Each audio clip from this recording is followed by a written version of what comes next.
A continuación, tenemos la socialización sobre nuevos horizontes en la donación de órganos y tejidos que nos permitan la construcción de nuevas estrategias, a cargo del doctor David Paredes Zapata, quien es médico de la Universidad Javeriana de Bogotá, especialista en medicina interna y nefrología de la Universidad Javeriana de Bogotá, máster en trasplantes de órganos y estudiante de la Escuela de Doctorado de la Universidad Barcelona en España. Actualmente es consultor de la sección de coordinación de donación y trasplantes del Hospital Clínic de Barcelona, profesor asociado del Departamento de Cirugía de la Facultad de Medicina de la Universidad Barcelona en España y consultor de la Fundación DTI en Barcelona, España.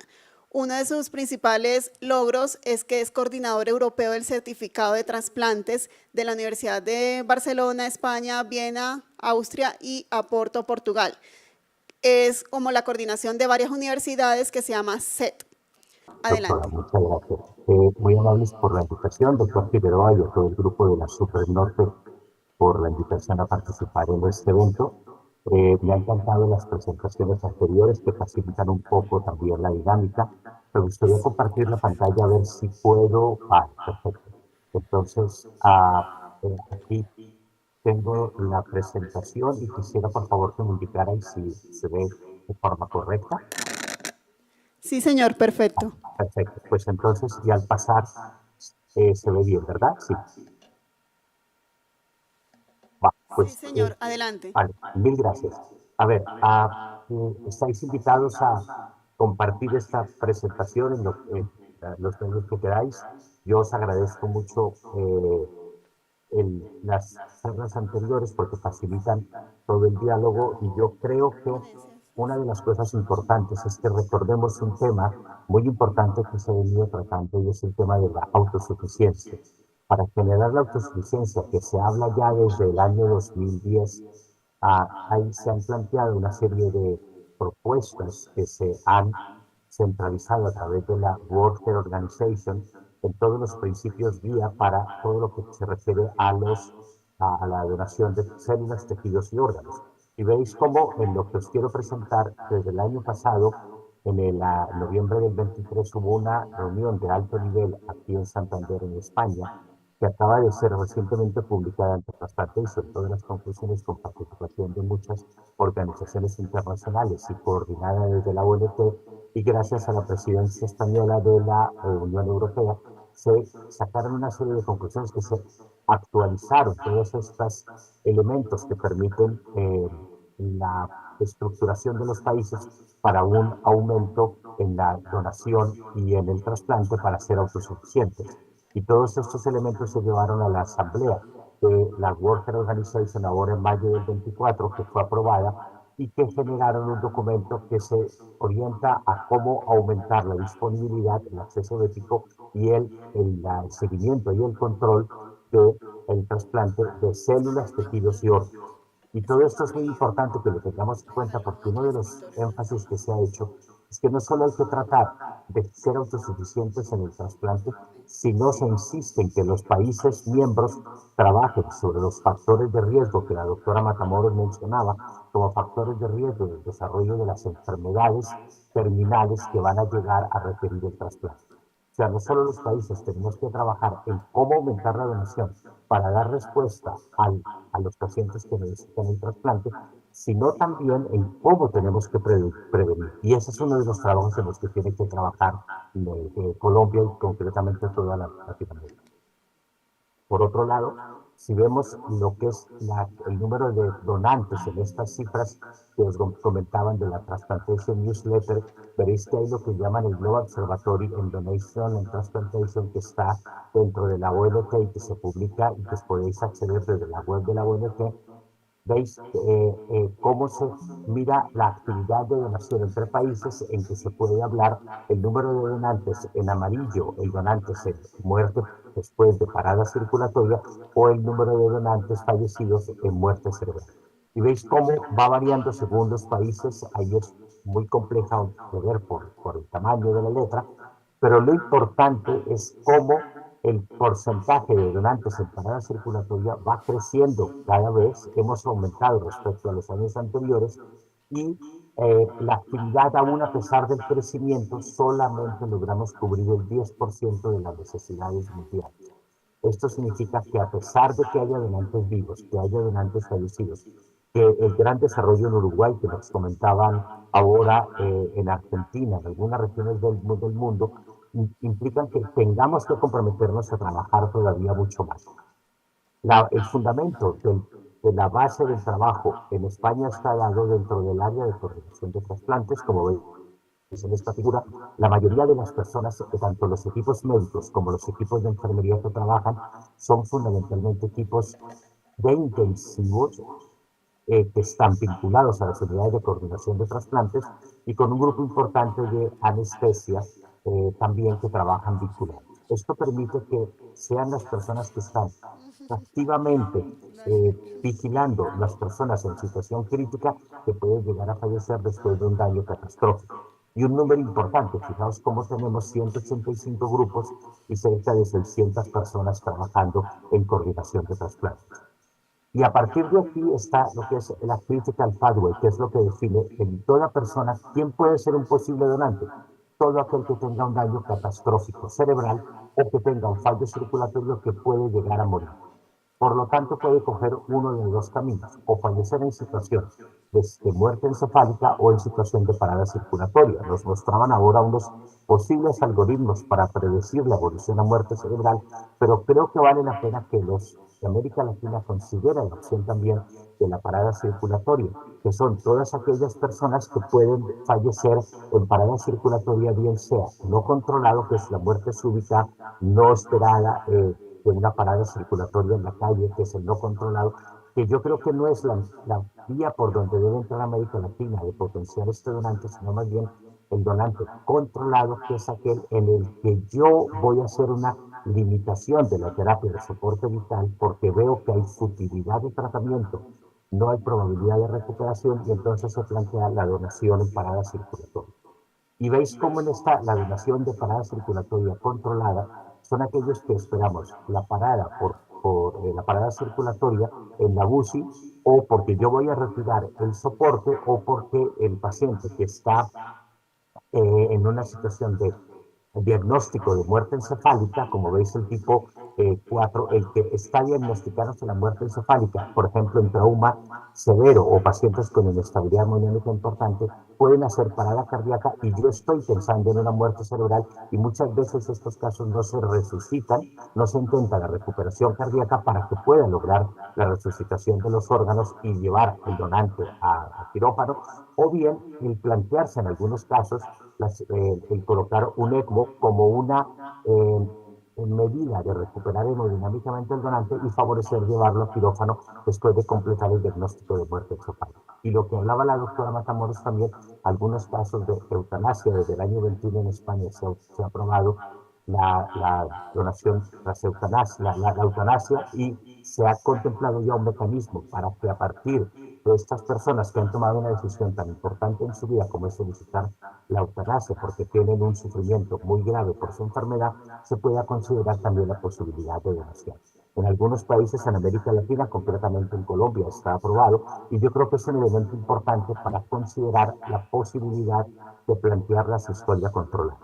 Aquí veis, nosotros participamos en el año 2021 a nivel de la European Society of Organ Transplantation, de la ESOT, en estos documentos de consenso de los aspectos técnicos y logísticos para la perfusión regional normotérmica en el donante en asistolia controlada, a partir de una discusión entre los países europeos que estábamos participando en el desarrollo de esto, se llegó a la la importancia de desarrollar un protocolo nacional para la parada circulatoria controlada, los documentos de consenso para lo que es el retirar la terapia de soporte vital y el considera la posibilidad de equipos móviles de parada de perfusión regional normotérmica para lograr ofrecer en estos casos, si tuviera parada cardíaca, intentar evitar el daño o la injuria de isquemia repercusión después de la parada. ¿Por qué? Porque si yo tengo un hígado al que voy a someter a una extracción después de una parada cardíaca, no es lo mismo este hígado después de una parada cardíaca que un hígado después de una parada al que le he puesto una circulación regional normotérmica, intentando regenerar el tejido dañado, facilitar la recuperación, evaluar la extracción del órgano mientras estoy mirando a estos órganos en posparada circulatoria e incluso la recuperación de corazones posparada circulatoria utilizando sistemas de perfusión regional normotérmica. Ahí están las mismas imágenes, cómo se ve un hígado antes y después de la perfusión regional normotérmica. Incluso estos artículos han sido publicados en el año 21 y luego hace poco hubo el consenso de eso, que fue en Praga, del cual saldrán toda una serie de documentos en el que particularmente se trataba todo el tema de la perfusión regional normotérmica con canulación pre o post-mortem, con técnicas que nosotros ya describimos desde el año 2000, que empezamos en la parada circulatoria no controlada y que lo que hicimos fue adaptarlo desde el año 2012 en la parada circulatoria controlada y que ha permitido pues unos muy buenos resultados en donación. Teniendo en cuenta algo clave que es evitar la repercusión del cerebro durante la perfusión regional normotérmica, como veis en este artículo publicado en el año 18, a través del control en una línea radial izquierda para verificar que durante la reperfusión regional no estoy teniendo perfusión cerebral, gracias a la colocación de una oclusión con un catéter aórtico supradiafragmático, un balón de Fogarty, o si voy a hacer una extracción simultánea tóraco-abdominal, evitar la repercusión del cerebro gracias a la canulación, drenaje de los vasos supraaórticos que me evitarán esta posibilidad de repercusión cerebral a través de vías retrógradas lumbares que pueden llegar a tener una ligera perfusión en la zona posterior del cerebro, que son estas imágenes en una extracción tórax, abdominal torácica completa con perfusión regional normotérmica y con drenaje de los vasos supraórticos que permite el evitar la perfusión cerebral. Para poder mantener lo que se llama el concepto de que una vez se ha declarado la muerte por criterios circulatorios haya permanencia del criterio de muerte, que es todas las discusiones en las que ahora estamos en el concepto de redefinición del concepto de muerte, particularmente en los donantes en parada circulatoria cuando utilizamos sistemas de recuperación simultáneo tóraco-abdominal. Y permitirme entonces que a partir de este enfoque de que se evalúe el donante, se considere la parada circulatoria como una nueva estrategia para crecer en el número de donantes, también en la evaluación clínica del donante tengáis en cuenta 3 puntos importantes. Que cuando son elementos que seguramente todo el mundo los tiene en mente, nunca se nos olvide. Es importante recordar que sepamos cuál es la causa de muerte, sea el trauma, sea una enfermedad catastrófica previa, que prevengamos la infección y la transmisión de malignidad o de transmisión de enfermedades a los receptores inmunosuprimidos y que hagamos una buena evaluación del donante. Recordad que ya ahora las únicas contraindicaciones absolutas en la donación es el paciente que fallece en un fallo multiorgánico con sepsis, pero no una infección que yo pueda tratar, sino un paciente que fallece en un contexto de una infección sistémica o aquellas encefalitis de causa desconocida o bien el COVID activo que fallece por COVID, fallece en el contexto del COVID a causa del COVID, pero no el que tiene una PCR positiva asintomática como hallazgo casual durante su evaluación, y esto es lo que nos permite que ahora podamos tener donantes COVID positivo que no fallecen a causa de un COVID sistémico diseminado con compromiso respiratorio, etc. Obviamente en estos casos no estamos haciendo trasplante pulmonar ni trasplante intestinal. Pero es importante recordar que recordemos estas cosas, estos elementos básicos de la valoración. En el cáncer, también pensar que se puede ir ampliando la posibilidad de donantes con cáncer. Pasamos de algunos tumores de bajo grado a pensar en gliomas tipo 3 y 4, en aceptar carcinoma escamoso no diseminado y el cáncer previo, que son aquellos cánceres que sean T1, N0, M0 y que lleven más de 5 años gracias a el proyecto Notify, las guías del Consejo de Europa, etcétera, que ahora os mencionaré. Y obviamente aquí hay la prudencia, la no aceptación de melanomas, tumores de pulmón o coriocarcinomas, y particularmente en el tumor de seno que lleve más de 10 años. Y por supuesto, el hallazgo de cáncer incidental durante la extracción, como pueden ser tumores de tiroides pequeños o carcinomas renales o tumores de próstata con un Gleason menor de 6. Esto quiere decir que si yo amplío, os recomiendo que toméis una foto de esto porque estas guías del Consejo de Europa, la última actualización fue del año 22, la próxima saldrá a principios del año 25. Os pido el favor que descarguéis esto simplemente con registrarse. Tendréis las guías de calidad y seguridad de órganos, tejidos y células que se van actualizando periódicamente. Y hay también esta guía de consenso de la ONT de la evaluación del donante para prevenir la transmisión de neoplasias. Y os invito también a que visitéis la librería Notify, que es un proyecto de la World Health Organization por el Centro Nacional de Trasplante de Italia, en donde hay todo este concepto de biovigilancia, y la librería Notify lo que nos permite es buscar las enfermedades y los antecedentes de un donante y ver qué cosa hay publicada en la literatura sobre esa enfermedad o sobre esa neoplasia o sobre esa infección en el donante y ver qué riesgo tengo de transmitirla en el receptor. Y cuando evaluamos riesgo, obviamente considerar que cuando podemos considerar donante de riesgo no estándar, o sea, con algún riesgo de que yo pueda transmitir algo al receptor, siempre pensad en el consentimiento informado del receptor, que es algo que se debe discutir con los receptores durante todo el tiempo que están en la lista de espera y no a las 3 de la madrugada cuando le llamamos para venir al trasplante. Y permitirme que os muestre ahora unas diapositivas, varias en que os recomiendo que el concepto de evaluación del donante y de cuidado de los órganos no es solo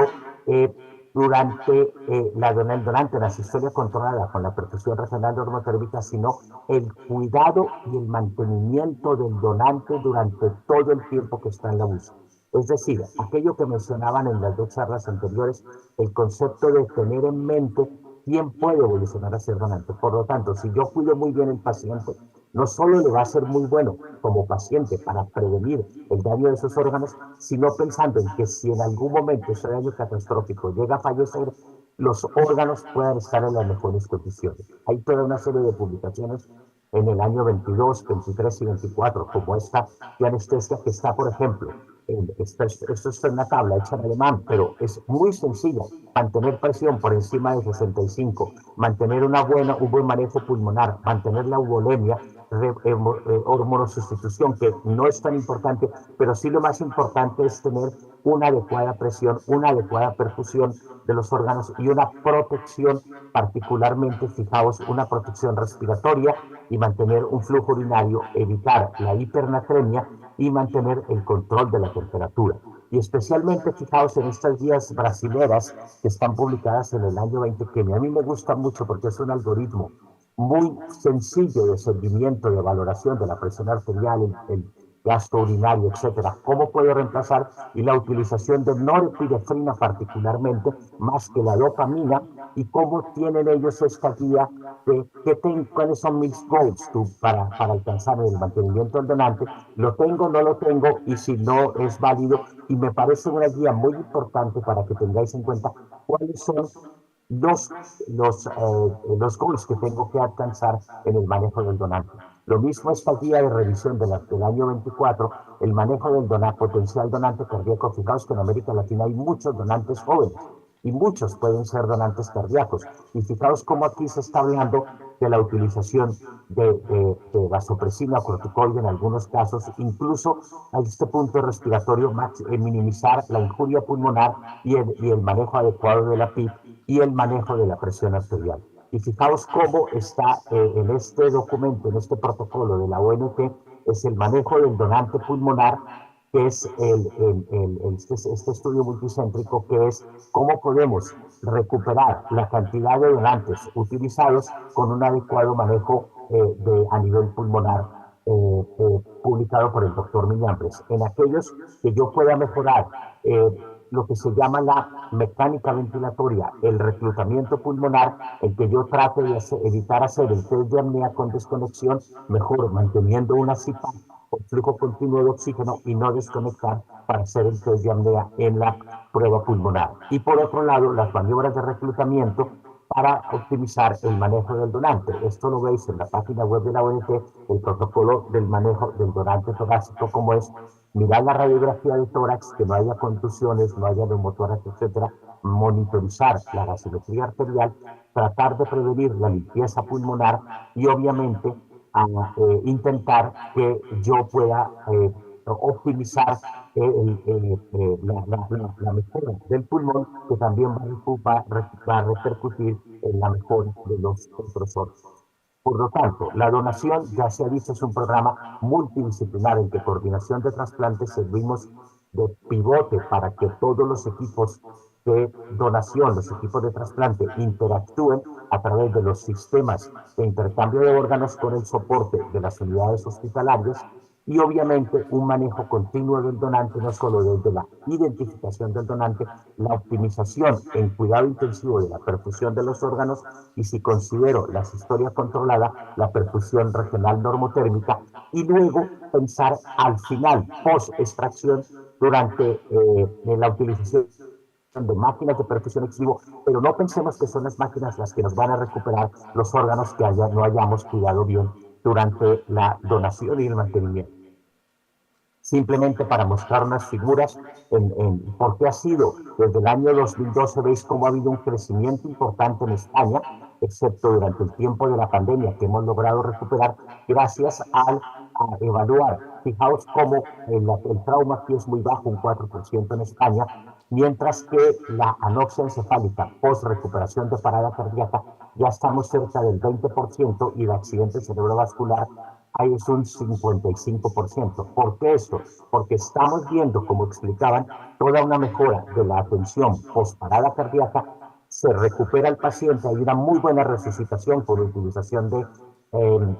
los sistemas de DUCA, de resucitación en la calle, pero luego, ¿qué tenemos? El paciente hace anoxia cerebral. Y en muchos de esos casos luego tenemos la limitación tras considerar la futilidad de tratamiento en la anoxia cerebral y se hace la asistolia controlada, que se somete a nueva injuria posisquémica. Por lo tanto, todo este concepto nos ha mostrado a nosotros en España un cambio brutal del tipo de donante. No solo tenemos que más del 50% de nuestros donantes tienen más de 60 años y hasta un 30% más de 70 años, sino también que estamos valorando donantes desde hace varios años con enfermedades neurodegenerativas que, cuando claudicaban y llegaban al final de vida, se hacía una limitación y se hacía un donante en la historia controlada, pero también a partir del año 2021, con la Ley Orgánica de Regulación de la Eutanasia, tenemos cerca de 40 donantes vinculados a eutanasia. Y fijaos cómo estas figuras os muestran el número tan importante de donantes en la historia controlada, que tenemos más de 1000 donantes en la historia controlada en el año 23,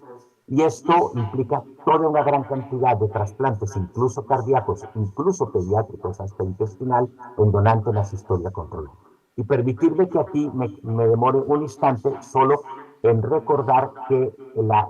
donación en la historia nos permite un crecimiento, y en España estamos ya cerca del 45% de donantes en la historia controlada versus un 65% en muerte cerebral. En Cataluña estamos ya, lo que llevamos del año 2024, estamos cerca del 60% de donación en la historia controlada versus la muerte cerebral. ¿Esto a qué se debe? A que cada vez tratamos mejor el paciente con patología neurocrítica, somos más eficaces en respuesta al ictus y al accidente cerebrovascular, en recuperarlo, pero luego nos estamos encontrando con pacientes a los que se plantea, y la gente ya en la calle lo plantea, lo que es las voluntades anticipadas,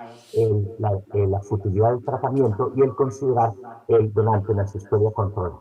Y permitirme solo 3 minutos para hablar del concepto de biovigilancia. Hablábamos que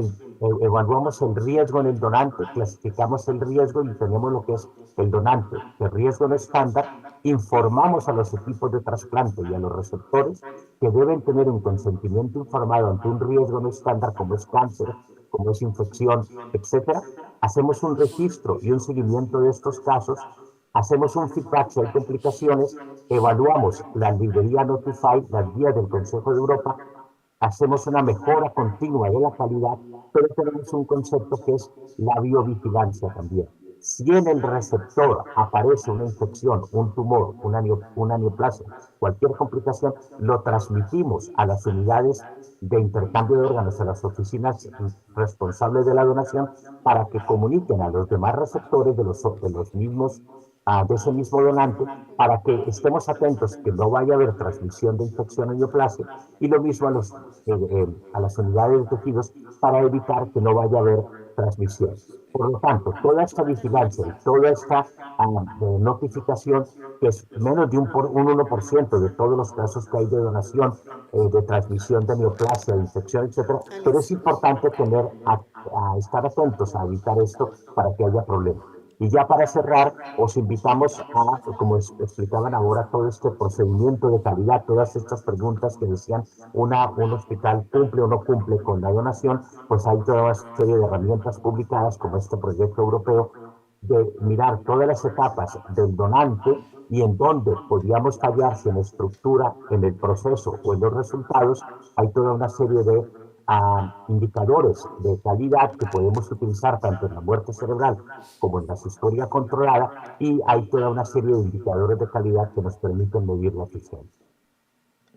Y solo termino aquí con las torres humanas aquí en Cataluña, que nos permiten recordar la importancia del trabajo conjunto, del trabajo unido, para que podamos lograr éxito en la donación y el trasplante. Yo os agradezco la atención. Creo que como esto queda grabado, pues si alguien puede volver nuevamente a revisar estos datos, si hay alguna pregunta, con mucho gusto quedo a vuestra disposición. Doctor David, muchísimas gracias por su